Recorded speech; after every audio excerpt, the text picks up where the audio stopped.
If they do that, the Cougars will be very, very, very, very tough to beat. Off the window, no. Roberts tried to get it. Shed for the win.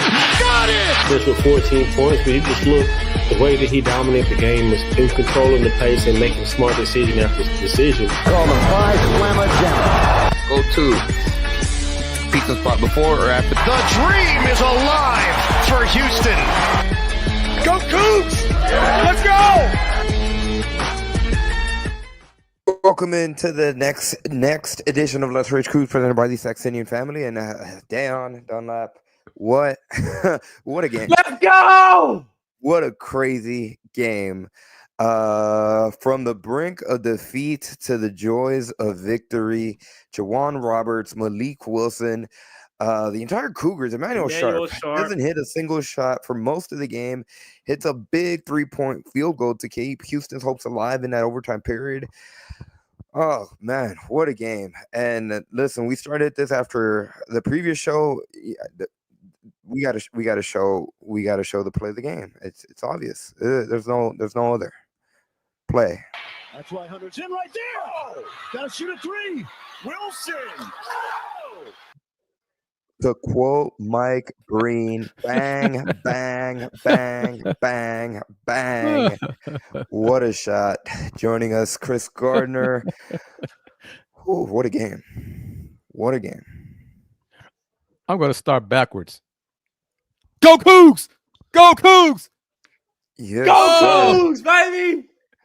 Oh my. What a game. That was a hell of a game. Salute to everybody chiming in.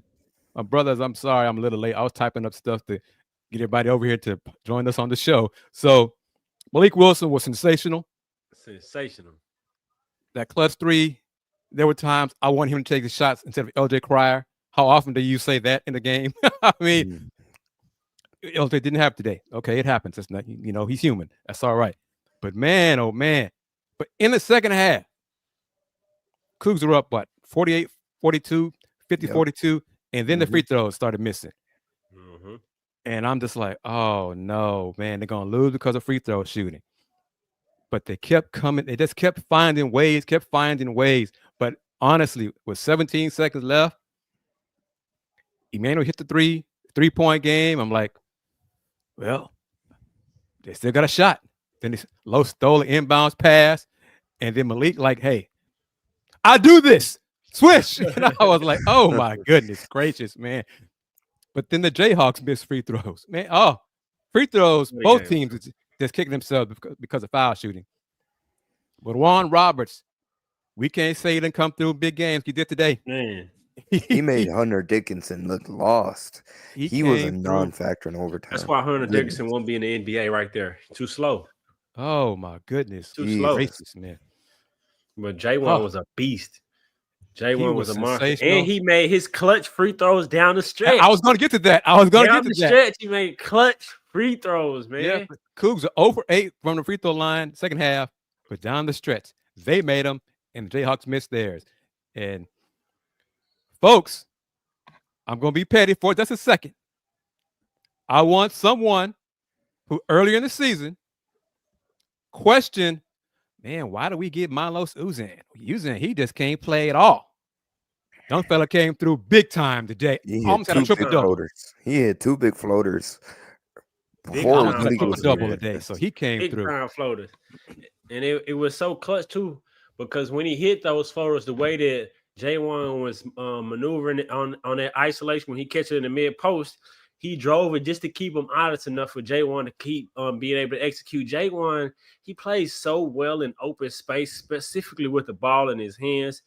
He was making great passes, and then because down the stretch before Emmanuel hit those 2 big threes, I'm wanting Malik in a game, but I'm understanding why Emmanuel was in the game because of he stretches the floor in the way you have to guard him, and so I'm understanding the logic of it. But I'm like, Malik is just so hot. He just got it going. But, I mean, credit to Coach Sampson. He understood the way that they was able to guard him. And J1 was able to keep that space and continue to execute, continue to drive, continue to make plays. They were just so many clutch plays. But Milo's came up big. Those 2 floaters that you referenced, Andy, those were huge to keep the defense honest, to keep them playing J1 in the middle of the post the way he would play, keep that space in it, man. And man, what a game, man. What a game. It was twice. Houston and you need before LJ they went to on the overtime. floor. Kind of the same point with Emmanuel. We need LJ on the floor just for floor spacing. Although he didn't make it, he would keep the defense honest. And when they have to guard him out there, and just think to the first half, he made an open look. You know, with his resume and his percentage, you got to play him a certain way as far as guarding. You can't give him open looks. And so I understood it. But thank God he put Malik back in that last possession. Thank God. Yeah. Because he made that shot. And man, Malik, this is the same Malik I saw. What game was that? Auburn, Alabama, maybe. Like you could tell, it was Alabama when he was aggressive. He was getting to the rim. Aggressive. Like against big moments, big teams. He's like, come on, I belong out here. And he was the one. Remember, early in the season, we were wondering what it looked like to us. Some of the guys didn't want to take a shot. He like was they were afraid to shoot, and Malik was taking those shots. He was like, "I'll do it. Man. I'll take the shot." You know, man, this was something that he came through. And you can talk about Juan missing those first 4 free throws, and then LJ missed 2 free throws. Milos missed a free throw. It was contagious there for a second. Contagious. But even LJ missed 2 free throws. Yep. But down the stretch, they came through. Juan made his free throws, tied the game. Man. I think the biggest thing though was turnovers. Turnovers was key, man. We forced 12 turnovers and got 17 points off those turnovers. And only turned over the ball over 5 times ourselves. And that was big to be able to turn them over and turn those into points. But, I mean, it was a good game. LJ shooting-wise was disappointing, but watching the game, he had a different impact in other ways. His presence was impactful. And so we can say shooting-wise, he didn't have it shooting the ball, but other ways he was on the floor and impacted that game. I understood watching it. I'm like, okay. But man, shouts out to J1. Him and Jones at Iowa State is battling for Player of the Year right now in the Big 12. And the Cougs won this game. They were outscored 13-4 in second chance points. They were shut out in the first half with second chance points, and yet they still found a way to win this game.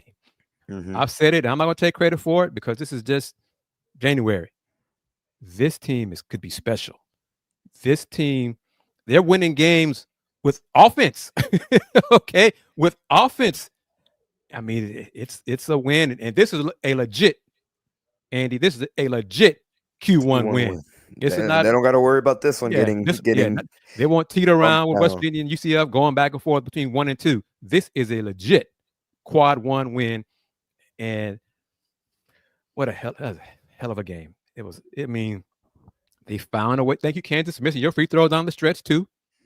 Floyd Badunga and young fella got a bright future. Horrible execution, inbounding. They couldn't get the ball inbounds. Great defense by the Cougs as well. Ryland Griffin. And that 5 second, we can't forget the 5 second count. 5 second defense. That was great. Yep. Ryland Griffin he only made more than 2 threes in a game twice this season. He made 4 against UCF and then 5 today. And the Cougs still won. I mean, man, it's just, I'll tell you, folks, it's just January. And you knock on your wood, everybody. You got wood next to you. Knock on that wood, whether keep everybody healthy. But this team looks to be special. Yeah, after tonight, the ceiling of this Cougars team, it leaves you exciting night to do. Go in that environment, Allen Fieldhouse, weather the storm, and the message from this game that you can take from Houston is they know how to battle through adversity, and they just keep chugging along. They're chugging along. They were down 10 early. They weathered the storm. The Allen Fieldhouse was going crazy when they were down 10. They go on a 17-2 run to start the second half, and then they go ice cold. They cannot score. They cannot hit their free throws. Yeah, they're stuck at 48. Kansas goes on a 10-0 run. That place is loud. It's rocking again. They're down 6 with just a minute and change right before the overtime period. Overtime, they're down 6, and that's the takeaway from this game, and it has you excited because now we see it. If they can play at Allen Fieldhouse and do that, they can do it to anybody. any given night, this team has the talent to be able to win 6 come March and April.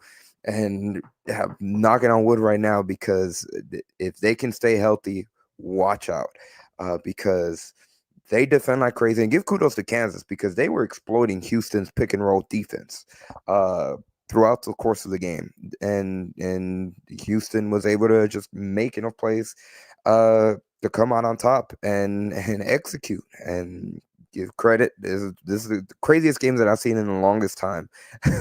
Any basketball game. Kansas with Badungo on the slip. They slip the screen sometimes. And Hunter Dickinson is a great passer, and he's so tall, has great vision. So I didn't really want them to double him in the monster, because he was picking them apart at times. But they still made adjustments and found a way to win. Emmanuel Sharp hit that 3-pointer with 7 seconds left. To credit to 3. And then Milos Uzan, those long arms, stole it inbounds, tapped it over. Malik Wilson said, "Thank you very much." Splashed that 3. And I'm watching on the stat broadcast, and the stats are ahead of the game, my TV. So, and I'm seeing it 79-76, and then I see it 79-79. I'm like, oh, stuff. I was like, what the hell happened? And then to see it happen, I was like, man, oh man. Malik Wilson, he's put in the work. He's earned that time. And hell of a win. And hell, let's be greedy. Go and beat West Virginia in West Virginia and make us a great 2-0 road trip. 17 straight wins in the Big 12. 17 in a row. Which is a Big 12 record, correct? Was that what they've shown on the Kansas has the record of like 20. It's either 20 or 22, something like that. But only Kansas teams and Houston have won this many games in a row in the Big 12. No other programs have won this many games in a row in the Big 12. This is probably Houston's second season ever in the Big 12 conference. Phenomenal. Well, we have a lot of people commenting. First and foremost, I'd like to welcome each and every single one of them on this Saturday night after the crazy victory for the Houston Cougars in Kansas. The number 7th ranked Houston Cougars pull away a 92-86 victory over number 12 Kansas on the road, double overtime. And we'd like to take this time to welcome you guys in and remind you that this is Let's Rage Coogs, presented by the Saxenian Family. If you are new to the show tonight, we stream after each and every single basketball game for the Houston Cougars men's basketball team. And come the fall, we also do it for every single football game as well.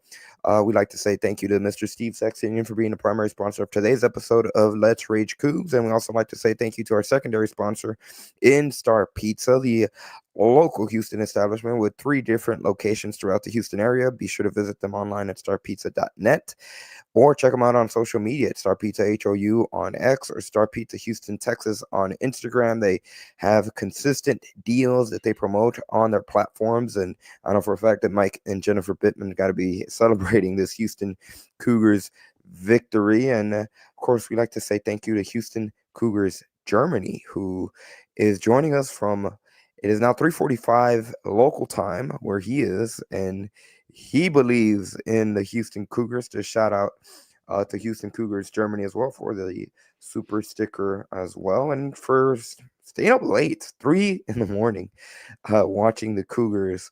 That's true fandom right there. On the other side of the world, he's still cheering on the Cougars. This game, for it seemed like an eternity, Houston got banged up a lot in this game. Javier Francis, Emmanuel Sharp, Terrence Arsenal looked like he suffered a knee injury. Hopefully it's not anything that's too serious, but that's going to be something to keep an eye on coming out of it. Yeah, I couldn't tell if Terrence banged knees with somebody. Javier did that in the first. It looked like Emmanuel's injury, like he banged knees, like he got hit in the thigh. It wasn't his foot. When 45 seconds into the game, he's tough. Young man is tough. Malik Wilson started second half for E, and Malik still had it rolling. Like I said, folks, knock on that wood. If you got Cougar rabbit feet or whatever, rub them for the good luck, or just manifest it that these Cougars can stay as healthy as possible. Because if this team is healthy come tournament time, could be special. And My young brothers could be getting those phones out, record me acting ignorant, man. They could be. I could be on that San Antonio court doing those confetti angels, So, I mean, this team We'll looks make sure special. you make it to the CBS broadcast at the end of the game, so they show you. They Yes. can show Yeah, whatever. I'm looking forward to it, man. This team is special. you. Kris, Dayon, I want to get your thoughts because we asked this question after their 3 non-conference losses early in the season, especially the close ones to Alabama and to Auburn. It didn't seem like Houston had a closer. Now, against UCF a week ago, they went to Jawan Roberts. Tonight, once again, when they needed a basket, they went to Jawan Roberts at the end of regulation, and really he carried them into the beginning of overtime until they switched off Hunter Dickinson on him, but he was making Hunter Dickinson look bamboozled out there. Are y'all comfortable in saying that Jawan is that closer for Houston when they need a basket late in the game? He's the guy, and Houston's found him. They found their closer. It probably, but it depends on the matchups. I'm going to say that. And one reason we were critical in commenting about the lack of closer during those losses is because Juwan wasn't playing well.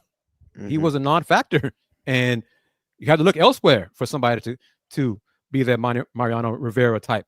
He's that dude now. He's playing like it. Dayon, I did, Andy, you did, viewers did, alums did. We challenged on this show and probably other Coug shows too. We challenged Juan to step up against the bigger competition. He did it tonight. He's done it last few games. So salute to him. Whatever was on his mind, issues October, November, December, he's overcome those and he's accepted the challenge and onward and upward. Hell, 8-0, right? 12 more to go in the Big 12? Yep, 8-0. Andy, go ahead. Excuse me, Dayon, because I'm gonna put on the business hat real quick. Andy, go ahead and put up that email address. Folks, we're serious about this. We are serious about this. Y'all see this team could be special. So if you can't help all 3 of us, help one of us cover this team during the tournament. Make it happen. Let's Rage Coogs. We get it done. This team looks to be special. The confidence this team, Milo stepped up and it seemed like his confidence growing half to half, not just game to game, half to half. Just be healthy. Be healthy, and who knows how far the team can go. Yeah, to answer your question, I definitely comfortable saying Jawan is the closer. I think, but to Chris's point, earlier in the season, he wasn't playing this way. But now that he stepped up playing to the preseason All-American that he was expected to be, and now he's playing that way. I think it's confidence, especially with the way he can play in space and the way he can catch it at that free throw line and isolate and make the correct play, whether it be a passer or being able to finish. And now I think his confidence has to be sky high, because oftentimes when I watch him, it would be a confidence thing, not knowing or expecting to come out and be a beast and be dominant. But I think the way he's been playing over these last 8 games here in conference play, I think his confidence has to be sky high, and the team has to be pumping that confidence in him like he's the one. And I think he can do it. But I think it is a game-to-game matchup, but regardless of the matchup, he has to be able to touch the ball and be aggressive. Because you look at the first half, he had some of the same looks. They just weren't falling. Second half, he stayed with it, stayed persistent, and stayed confident and decisive going, trying to score. And that's what we need, whether it's falling or not. Be aggressive, get that ball in the paint, because he is one of the ones besides Malik that can get inside the paint. And Milo's did a great job of that as well, though. And keeping his dribble alive. Los kept the dribble alive when he got those guys on his hip. That's good to see. And Mr. Roberts, some great passes from the post. That bounce pass, to Tugler. And to further Dayon's point, there have been times in the past, early in this season, when Juan Roberts started missing shots. Good looks, shots weren't falling. He would stop being aggressive. He would pass up shots. He did not do that today. He kept it going. He kept that. They kept feeding him. Shots started falling. And he made some tough shots. I mean, some of those shots he those made were those some tough ass shots. Those left hooks were incredible. Yep. But this 0 for 8 free throw Especially that line. and one he got. The and one, that was tough. That was tough. So that was good against good defense, physical. He made the shot and overcame that 0 for 8 free throw shooting stretch, which is, 4 from Roberts, 2 from LJ, 1 from Los. But Malik Wilson came through. Clutch. Los came through. Emmanuel Sharp on one leg came through with a deep three. It's a hell of a win, man. It's a hell of a win. And for those folks, y'all heard it, y'all seen it. Well, yeah, who have they beaten? They haven't beaten anybody yet this year. Can't say that now, although some of those haters will say this is not a very good Kansas team. Yeah. So haters gonna hate. That's all right. Let them hate. Cougs are 8-0 in the Big 12. I want to bring up this comment by Mr. Big Texco. He says he doesn't believe Jawan's a closer. He says in situations, I think he's kind of leaning a little bit to your point, Chris, where it depends on the situations, but he says that it will have to be Sharp or Quire. Jawan can make plays out of the post. I disagree. I think if it's going to be one of those guards, well, I could see it being Sharp because it looks like they've gone to him, especially in the Auburn and Alabama game, even against San Diego State when they lost. But with those big floaters, I think Milos, he's an underrated option that they can go to, and he has that touch in that mid-range, that floater game that he can hit. He's not necessarily as best of a three-point shooter as either Emmanuel Sharp or LJ Cryer, but I think in this game, especially at the end of regulation, he showed that he's more than capable himself of making some big-time shots.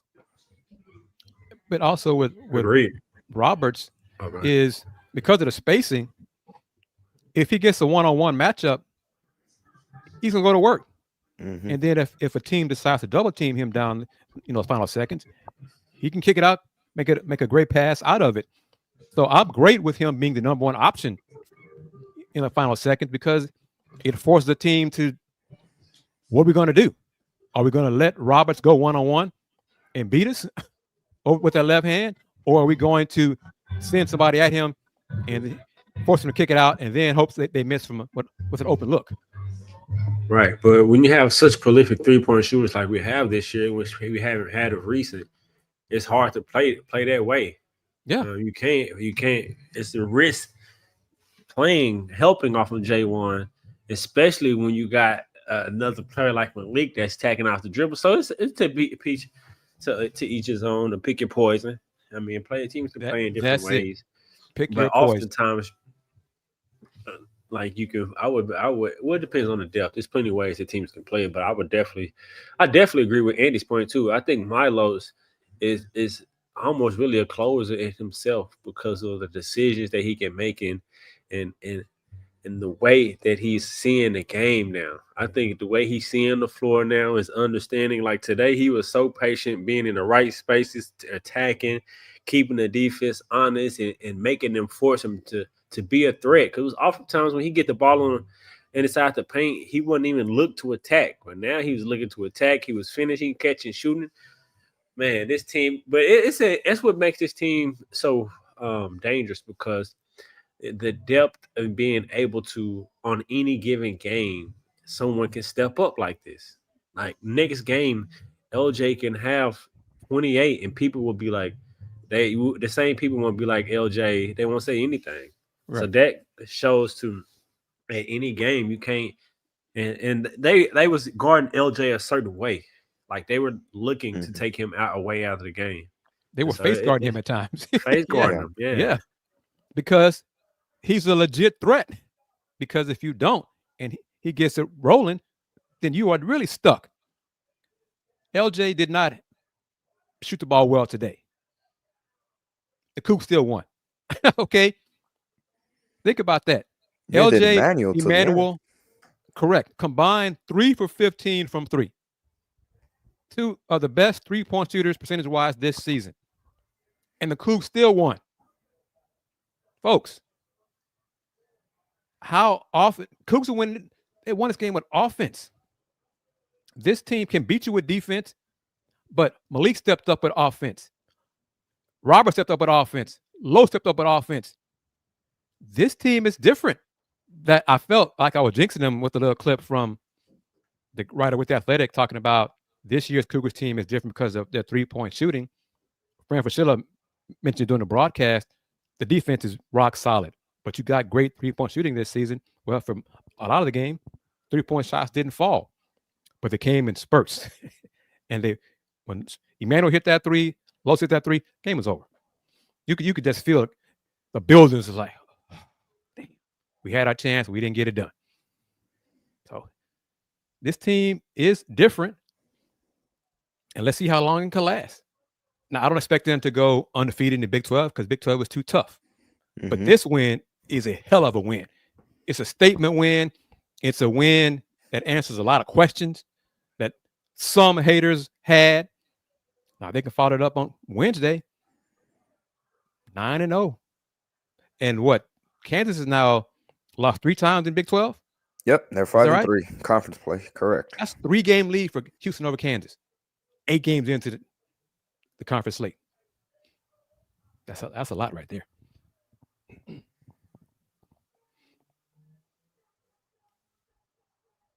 Houston Cougars Germany continues to he's really harping on Jawan Roberts, calling him Dr. Roberts. And he definitely earned that moniker in this game. Yeah, Crabtree, hell of a win to win there. How good KU's been playing the last few games. KU beat UNC, Michigan State, and Duke. This is a great win, and that's a great point. Like, Kansas has some pretty big wins under their belt. So definitely there might be people that try to discredit this victory, but a win at Kansas is going to be it's not easy to do, and you could tell really hearing from players and even just leading up to this game, this was definitely a victory that Houston really wanted and really kind of atoned for how it went last year when they first went up to Allen Fieldhouse. Yeah. And it's one of my keys to getting off to a good start, not falling so far behind like they did last year. And they were able to do that. And man, this was just so impressive. Really, the way that they fought back, because it was so many people that I'm in different group chats and seeing people like they turned off the game. When they were down 6, they thought it was over. And then, man, so just the fight, just the toughness, like this win is going to go a long way right here. This is one of those signature wins in a season that can really propel confidence. Because Coach Simpson's been saying we're a good team. I think now he might really feel the sentiment like, no, I feel like we're a really good team right now in the month of January. You know, he takes it month by month, and I think they can get a little better as the season continues goes on. But right now, they're playing so well defensively. They're one of the best teams that I've seen. And it sends a message across the entire country. Go ahead, Kris. They answered KU's runs. You know, they answered with offense. You know, so this is a statement win. It's a hell of a win. And I'm looking forward to the next game and just take it one game at a time. And we'll go from there. But different guys stepped up. Malik Wilson, he carried the Cougs in the first half. He kept them close with his points in the first half. I almost wanted him to shoot more in the second half. But then he had that clutch 3 to tie the game up thanks to that steal, that great pressure defense, forcing that soft pass that Milos and his long arm could get to and deflect. Man, oh man, it's and this is true. Miles Coleman right here, UH was flying. Folks forgot about them. Yeah. Those 3 losses are where they're done. Yeah. Look at they, you know. Definitely. That's a great point. Yeah, they're done. They're done. They're not done anymore. So if you forgot about them, you need to wake up. That's a great point. Houston is definitely flying under the radar. I don't think people really believed like Houston was really as good as we are. I don't think, if I'm remembering the polls, we were even slide down. I just think that this puts teams on notice. And one of the difference of this team in years past is how good of a shooting team this is. Yep. That's really what it is.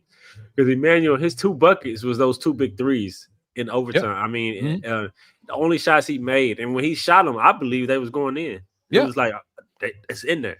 And Hell, so with 1.5 seconds left after and he had that heave, I thought he gonna win a game right there. I did too. You know, I yeah. did too. I did too. But having him on the floor and LJ on the floor gives Houston a certain amount of space to be able to allow J1 to be as effective as he is, and Milos to be able to effective as he is. And I think Milos could take his game to even another level with those floaters and getting some points in the paint himself and doing everything else that he already does. So this team can even take another step to get even better. And, man, this team could be special because defensively, the way they can call – one of the things – Kansas could not handle the pressure towards the end of the game. Right. Yeah. That's the toughness that we talk about. I'm talking about just the relentless pressure. The one time they got it past half court, he lost it out of bounds. It was like that toughness that they just couldn't handle that pressure.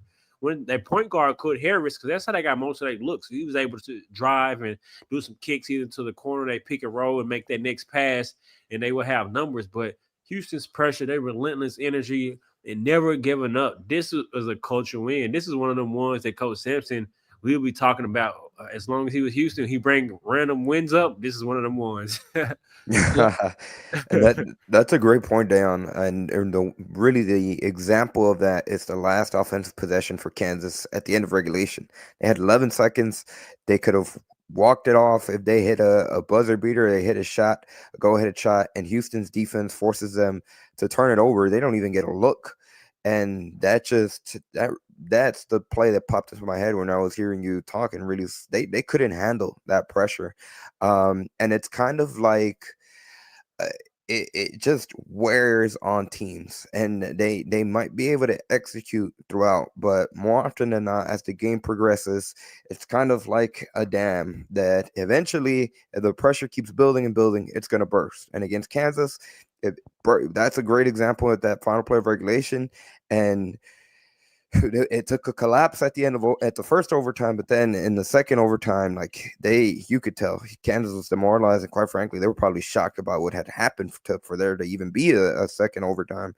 But that's a great point. Like this Houston Cougars team is relentless on defense, and they're gonna keep locking you down regardless of what's happening.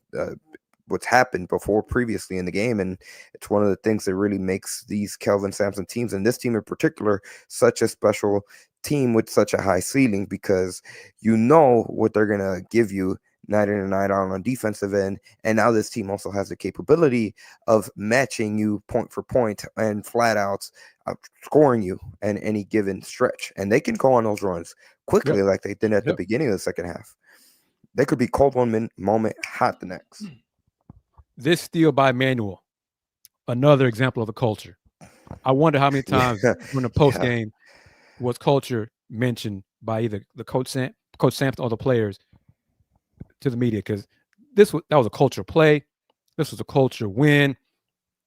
They stepped up, hit clutch shots, culture steal, culture hustle, culture three-point bucket when you need it. I mean, this team, 6 wins. This team could do it. This team is special. And I know when the team had made, signed the 5-star players and got all that and lost, I think we had some folks on here after those 3 losses.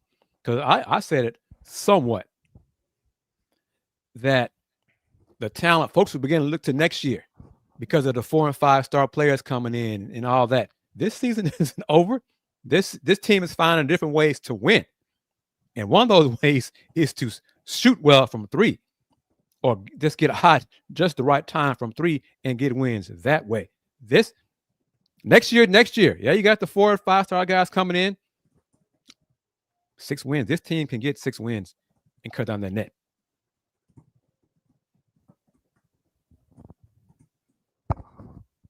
On that note, we'd like to take another reminder to thank today's sponsors on this edition of Let's Rage Coogs, beginning with Mr. Steve Saxenian for being the primary sponsor of not only this episode of the Let's Rage Coogs postgame show, but each and every single postgame show throughout the entire regular season for your Houston Cougars men's basketball team. And kind of to bring up again the plug that Kris mentioned earlier, but it is only for the duration of the regular season. So if you would be interested in being a primary sponsor for any of the Let's Rage Coogs postseason shows, which starts with the Big 12 tournament come early March, be sure to reach out at Let's Rage Coogs, or the email that you see on the screen, letsragecoogs@gmail.com. But big thank you to Steve Saxenian for being the primary sponsor of this edition of Let's Rage Coogs. And of course, we also like to say thank you to today's secondary sponsor, and that is Star Pizza. With 3 locations throughout the Houston area, Star Pizza is your go-to stop before or after the game. Big thank you to Mike and Jennifer Pittman, and be sure to check out any of the 3 Star Pizza locations on Tuesdays and Fridays during lunchtime for their all-you-can-eat pizza buffet, and check them out online at starpizza.net for their various offerings, and they constantly have different deals throughout the week. On that note, I know we already technically played our play of the game, but with this game, I think we can make an exception and have Run it 2. We will run back the Malik Wilson play, but I'm just honorary player game. We got an honorary. It's Jawan Roberts, and it's just really the plethora of plays really that he had down the stretch, because this game deserves it. It was just that damn impressive. Wow!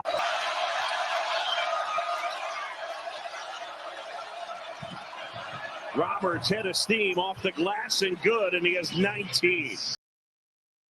And he was fouling that one too. He got hit across, hit in the face. Yeah. I mean, Kansas just had no answer for him. I mean, in that late stretch, end of regulation into overtime, it was just to see him go to work, see him have the confidence. That last shot, to see how pumped up, how excited he was, it's really fun to watch. And to do it at Kansas, that's another impressive win, and it's just, from a Houston perspective, it's phenomenal to see. And this is Coach Sampson's first win at the Fog. So I'm sure he brought that up. I'm sure the media brought it up post game as well. This team is special, and look, the Rockets beat the Cavs as well. So H-Town stand up. H-Town hoops. But this team could be special. This team is special. It is just January. This team can still get better. And they will get better. It's expected to. February to March to April.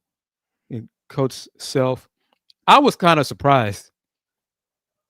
6-point game final score that Coach Self did not foul in those last 17 seconds. I mean, hell, the Cougs were down 6 with 20 seconds left, and they forced overtime. So, but hey, our football guy, say, man, Bryce, man, you know hoops. You want to come on the show, man? Just let us know. We got your contact info. But I don't know about this. Milos, well, he is replacing Shed, but he got to do it longer, obviously. But salute to Los, because in November, there were folks saying, I'm not sure Milos is the right person for this job. I don't know if he's good enough. What did Coach Sampson see in him? Or blah, blah, blah, blah, blah. Okay, well, fast forward to January 25th, 17-9-9, and 0 turnovers. 2 clutch floaters, hit a clutch 3. He's playing with confidence. Okay. Y'all see this, right, Dayon? Andy? Yeah, he says book it. But the next one. First round on me. At the Riverwalk. We'll see you there. And I'll say this. I'll tell y'all after the show, off the air. Because it's for us in media. So, but yeah. But this you cannot underscore. Yeah, that is true. They flashed it. How impressive this win was, how gutsy this win was. And yeah, I know KJ Adams didn't play. dealing with the shoulder and all that. But Emmanuel Sharp is banged up too. This was a hell of a win. They truly down 6 with, honestly, what was it, 7 seconds left when he hit the 3. Mm-hmm. And then the steal. And then the other 3 to force overtime.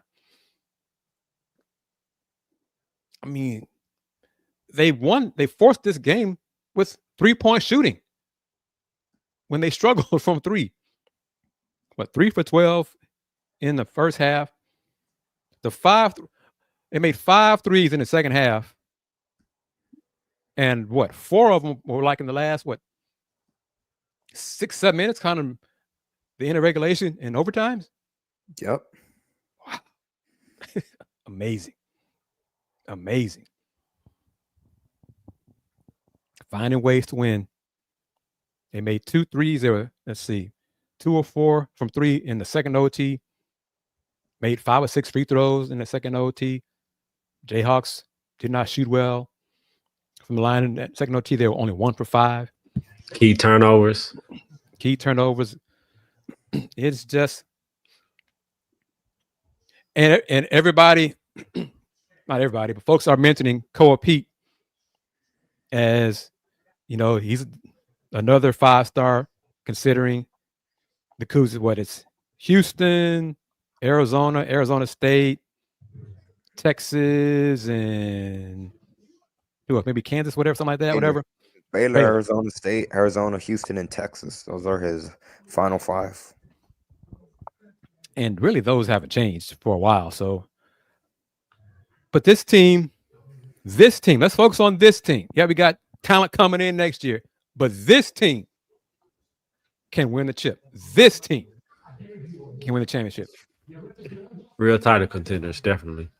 No question. And it's Fran Fraschilla, Coach Self, folks who we respect, basketball. This Cougar team is not the same team playing in November. They're so much better now than they were then. But as Andy said, this team can still get better. They can still improve. Too bad we can't fast forward to March, but you got to take them as it is.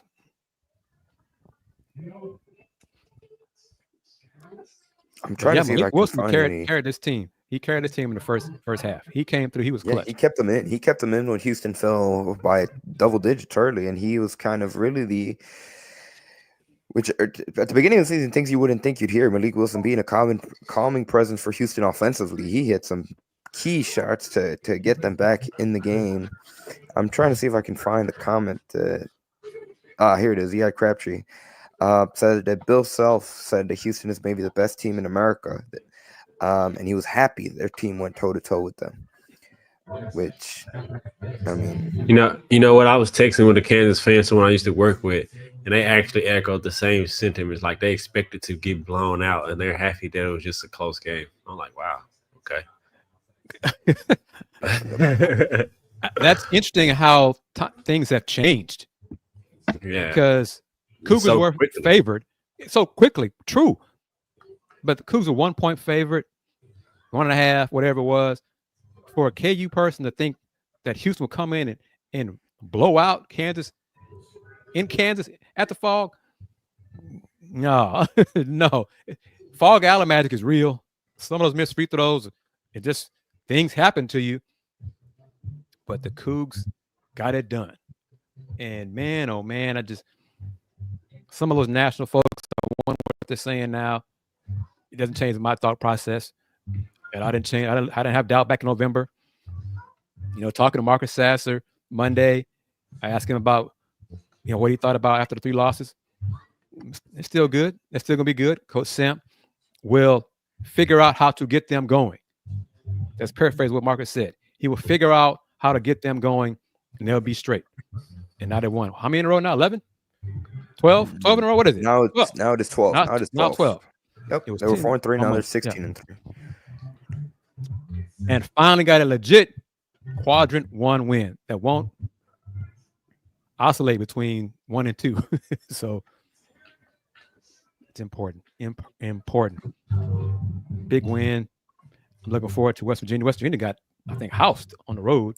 Yeah, that was a tough loss for them against So Kansas State. So they'll be motivated to bounce back because they lost, what, 2 in a row now, something like that. Mm-hmm. But man, Ooh, I'm finding some quotes. This is from that's interesting. I'm reading and trying to paraphrase some quotes. Kelvin Sampson really high on Kansas after the game. Had high praise for Flory Bidunga, who he gave Houston problems in this game. Man, he did. Quite frankly, if he doesn't fall out in that second overtime, maybe it's a much more closer outcome. Hunter Dickinson. This is a direct quote from Hunter Dickinson. This is from a Kansas reporter, Landon Reinhardt, on Twitter. From Hunter Dickinson, it's a gut punch. We did everything we needed to win. Obviously, they didn't come out on top. Kelvin Sampson on Flory Bidunga, he said, "Woo, he's a monster, isn't he? He's really good, tough. I was impressed watching him on film, and I'm sure he's just as equally impressed, if not more, by having to see him up close and personal in this game against Houston. But he was a real difference maker in this game. And when Juwan Roberts was going, they decided to switch Hunter Dickinson. They put him on Roberts, and Roberts missed his next 2 shots when he was being guarded by him. So he played his butt off. He had a hell of a game. He did, and he's so athletic, and he slipped those screens. He's a lob threat. Great hands. Yep. And he shot his free throws really well in this bright game. future as well. So yeah. Which is crazy. His story is crazy about how he ended up playing basketball. Yeah, they said, it was. So he's going to be a bright future he's going to be a player with a bright future for Kansas. NRG Texan, I asked myself that same question when the play happened on the Emmanuel Sharp butt steal. He jacked the ball while he was falling down, came away with it. That just goes to show the hustle and tenacity that this Houston Cougars team plays with. Luck's going to favor the team that hustles more. They're going to get a lot of more of the advantages, a lot of more breaks more often than not. You know what? This is a great point too by Ronald Brown. Credit to the Kansas student section, because it was distracting for me when they would pan to the wide view shot whenever Houston players were shooting free throws on that side of the court. But I can't imagine having to be the actual person trying to shoot free throws. I'm sure that had to have played some type of factor, because the student section was definitely in the game, and that had to do something. What Coach Self, he challenged the fans. He said, I read in a Kansas article that he thought the students had not been very loud as usual this season, except for the game against Carolina. So I think students said, okay, we're going to show Coach that we can be as loud and raucous as usual. But the Cougs made their free throw down the stretch. So pushed them up. So what was it? It bothered them, and then it didn't bother them. So free throw shooting is concentration and focus. And then why did KU miss their free throws? Because the fans weren't making noise when they were at the line. So hey, it's a hell of a win, and it is just it's part of being a fan. Ronald Brown, it's part of the home court vibe and atmosphere. Cougs. If we have it set up differently construction-wise, we'd have that at Fertitta Center. Right. Exactly. That's something we need. I wonder if they try to incorporate something similar to that. I know after, I can't remember, it might have been after they went to BYU last year that they began incorporating the signs up the tunnel, where they kind of move it to try to incorporate, and then they even have the what do we call those? The floaty, I know they have inflatable, the inflatable balloon tube man. Yeah, there we go. Inflatable tube man. So shoot, maybe they try to incorporate something like that, but it's not the same. Tunnel right smack in the middle. Right, that's the thing. It limits what you can do. So do something, figure it out, help add to the vibe and the atmosphere at Fertitta Center. Place should be rocking. Talk about, but that'll be next. Oh man, can't look too far ahead. Next Saturday is gonna be special. But next game is Wednesday. Morgantown, West Virginia wants to bounce back, wants to split with the Cougs. So we can focus on that. Javon Small, hell of a player. They'll be ready, and they need a win too. Loss, so after this loss, they'll be ready. But we can talk about the Cougs and this awesome win on the road. Sensational, gutsy performance. Hell of a comeback. Pick your cliches, whatever you want to say. But Cougs win, Cougs win, Cougs win. Definitely the biggest win in regular season or conference win for Coach Sampson. All at Houston. Yeah, Crabtree, Badunga led all scorers, but KU had 4 guys in double figures. Mayo, Dickinson, Griffin, who could not miss from 3. Griffin was another one of the players that gave Houston problems, which is interesting because he came into the game just averaging 6 points a game. It was just over one 3-pointer a game and comes in, hits 5 threes. And for a second there, it looked like he had hit the dagger on Houston. Yeah.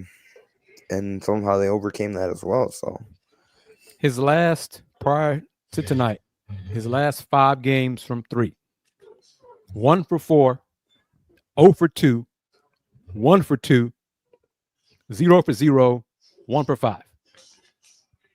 So those last 5 games, he combined to make 3 threes. But that's a player who played at Alabama last year and played all the way deep in the tournament and shot the ball really well. So he's still just for him, new scenery, kind of like how similar our players settling in, and he had his coming out party.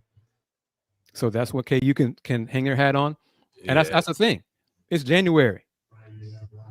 He made 5 threes tonight. KU fans will say, yeah, but that Malik Wilson, he didn't score a lot early parts of the season. He came through tonight for them. You know, it all balances out. Mm-hmm. This is a hell of a game. I enjoyed it. Had some strange stuff in it, but it was competitive. Great effort. Clutch plays, clutch shots, hustle. These were 2 of the top teams in the country going at it. And I'm glad to say that the Cougs got the dub.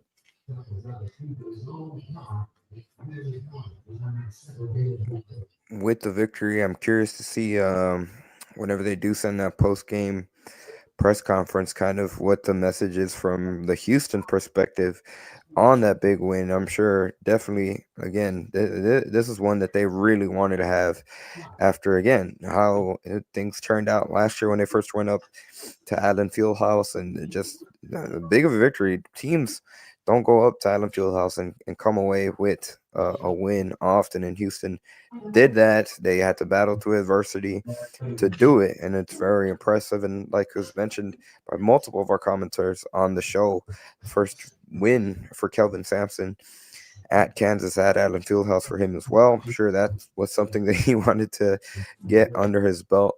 And now all-time Kelvin Sampson is now 6-3 against Bill Self in their career. So that's an interesting fact of the night. Really, as we start to unwind things here, I mean,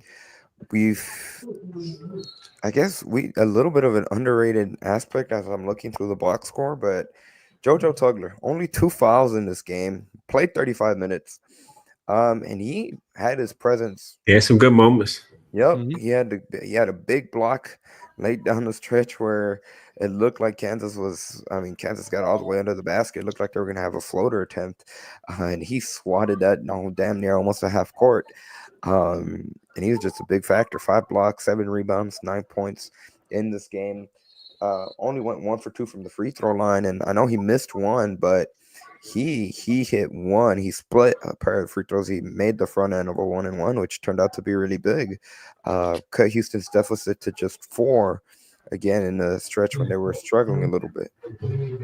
Yeah, he's part of the ending of the 0 for 8, the 0 for from the line bit He blocked the Hunter Dickinson long jumper floater, kept the ball in bounds.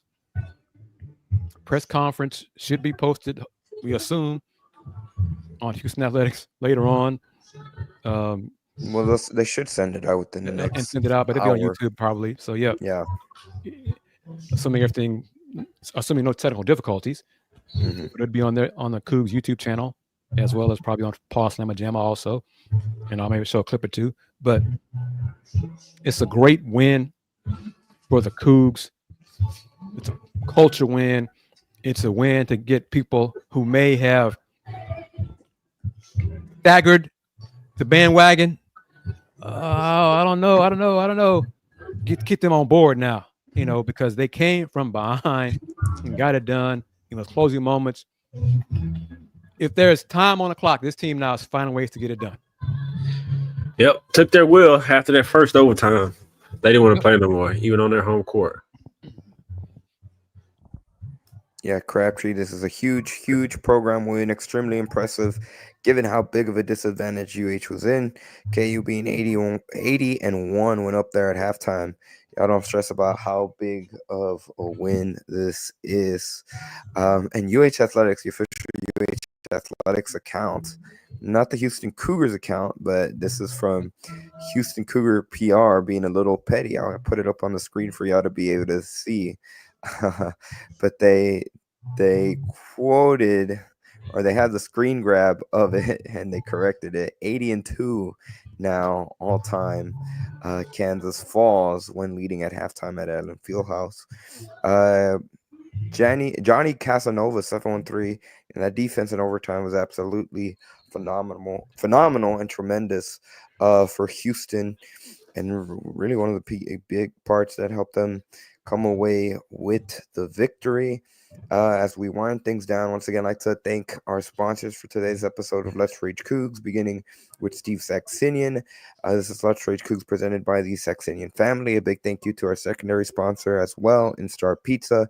Be sure to check them out online at starpizza.net or on social media at Star Pizza HOU on X, or Star Pizza Houston, Texas on Instagram. Big shout out to Houston Cougars Germany, who not only followed along here on this episode, but also gave us a super sticker and commented all the way from Germany, which now it is 4:29 a.m.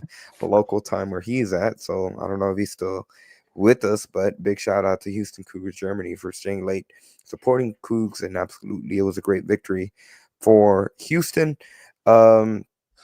Once again, the final score from Lawrence, Kansas. Houston comes out on top in double overtime, 92-86.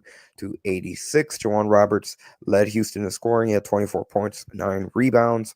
Malik Wilson with a big 18 points, 8 of 11 shooting from the field, 2 for 3 on his threes, which obviously included that big 3-point shot that forced the double overtime. For Houston, he also had 6 rebounds. Milos Uzan had 17 points, 9 rebounds, 9 assists. LJ Cryer had 9 points himself. JoJo Tugler with 9 points and 7 rebounds and 5 blocks. Just really top to bottom. You can credit Emmanuel Sharp as well. He had 8 points, 2 of 8 shooting, 2 really big threes in the overtime period. It's just an all-out, flat-out Houston Cougars win. Joseph Duarte of the Houston Chronicle just tweeted out this quote from Kelvin Sampson. But Kelvin said, I think this team needed to be validated a little bit. And this win definitely does that. So a direct quote from Kelvin Sampson there. Even the team internally, they won't acknowledge it much, but they hear all the noise around the program, and definitely nationally, like we mentioned earlier, after the early 3 non-conference losses in November. They didn't really play that many games in December, and even the games they did, not necessarily the most eye-popping opponents. They've been underrated since November because of those 3 non-conference losses. But it goes to, and it's a thing that Coach Sampson said during press conferences after that, asking media, do y'all remember how many games Alabama lost non-conference last year? Mm-hmm. How many games Alabama lost during the season last year and still made it to the Final Four?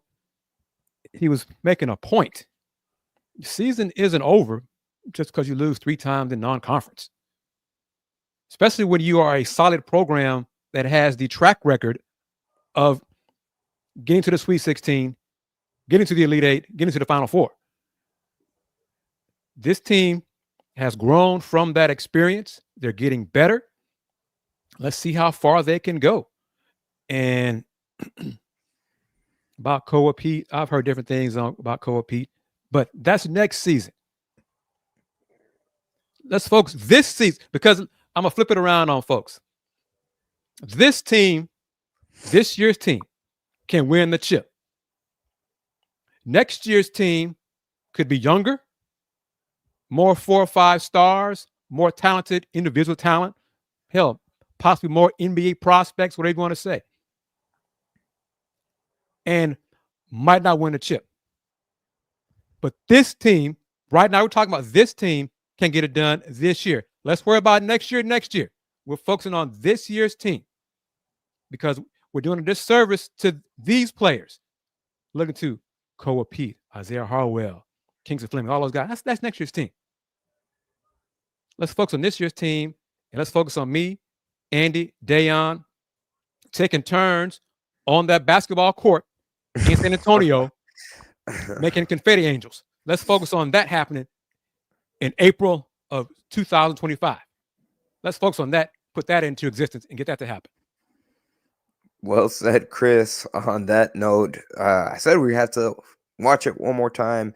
It calls for it, and we absolutely are. The Malik Wilson 3-pointer that forced the double overtime. So nice. We had to see it twice. And here it is from Kansas. That's why Hunter's in right there. Oh, gotta shoot a 3. Wilson. Oh! It never gets old. You know what? I think it's time we get a new intro, and I'm gonna put that on that intro because that shot is just never gonna get old for Houston. And to be honest, it might only top whatever clinching shot is, as they do indeed get all the way to that final Monday that first Monday in April and secure the national championship. So what a big shot it was. Once again, the final score, 7th ranked Houston comes out on top, 92-86 over 12th ranked Kansas in double overtime. Big thank you to every single person that's taking the time out of their Saturday night to join us. We had a huge number of viewers, both on the YouTube and especially joining us from X.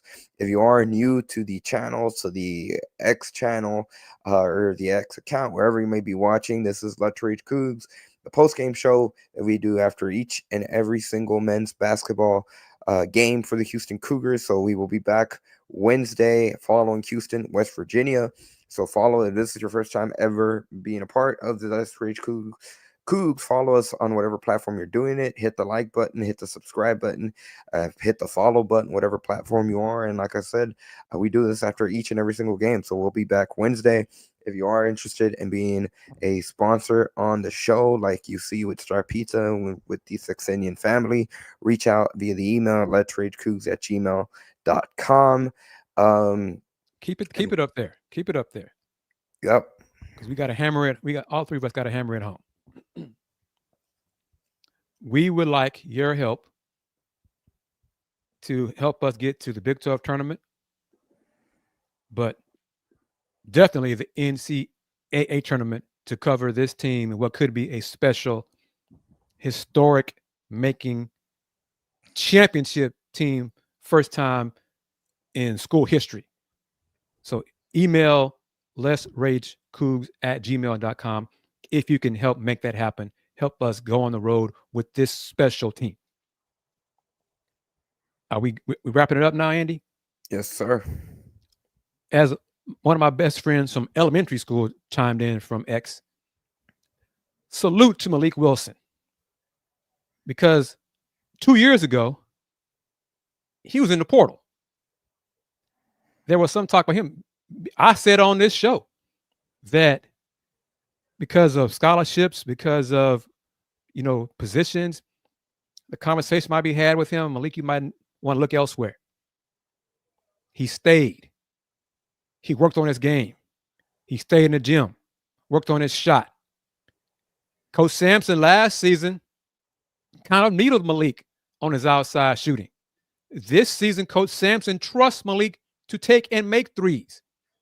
And Malik delivered that clutch three that we saw to force the overtime. So salute to him and his hard work and development. This program, Malik Wilson is another example of development in this Cougar program.